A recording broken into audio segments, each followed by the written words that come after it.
তাহাজ্জুদের সময়ে এই দোয়াটি 3 বার পড়ুন। আল্লাহ সুবহানাহু ওয়া তাআলা আপনার সমস্ত কাজ সহজ করে দিবেন ইনশাআল্লাহ।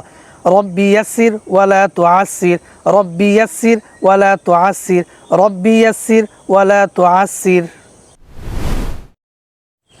আপনি কি জানেন রাসূলুল্লাহ সাল্লাল্লাহু আলাইহি ওয়াসাল্লাম সবথেকে বেশি কোন দোয়াটি পাঠ করতেন? ইয়া মুকাল্লিবাল কুলুব সাব্বিত কলবি আলা দীনিক। আপনি কি আপনার জীবনের সমস্ত গুনাহ মাফ করতে চান? তাহলে সকাল এবং সন্ধ্যায় এই দোয়াটি 3 বার করে পাঠ করুন। আস্তাগফিরুল্লাহ, আস্তাগফিরুল্লাহ, আস্তাগফিরুল্লাহ। ঘুমানোর আগে এই দোয়া পড়ুন। আল্লাহুম্মা বিসমিকা আমুতু ওয়া আহইয়া।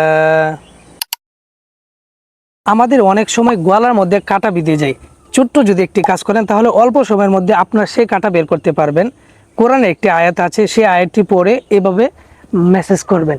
আয়াতটি হচ্ছে ফালাউলা ইযা বালাগাতিল হুলকুম। আমি আবার পড়ছি, ফালাউলা ইযা বালাগাতিল হুলকুম। সেই আয়াতটি পড়ে গলার মধ্যে এভাবে মেসেজ করবেন। আল্লাহ চাইতো অল্প সময়ের মধ্যে আপনার কাঁটা দূর হয়ে যাবে ইনশাআল্লাহ।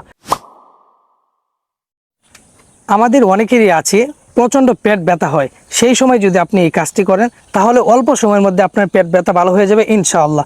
সেটি হচ্ছে একটা গ্লাসের মধ্যে পানি নেবেন এবং সূরা ফাতিহা পড়ে সেই গ্লাসের মধ্যে ফু দিয়ে সেই পানিটি পান করবেন। আল্লাহ চাহে তো অল্প সময়ের মধ্যে আপনার পেট ব্যথা ভালো হয়ে যাবে ইনশাআল্লাহ।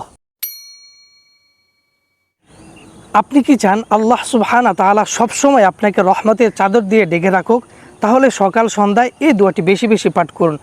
রহমাতাকা আরজু, রহমাতাকা আরজু।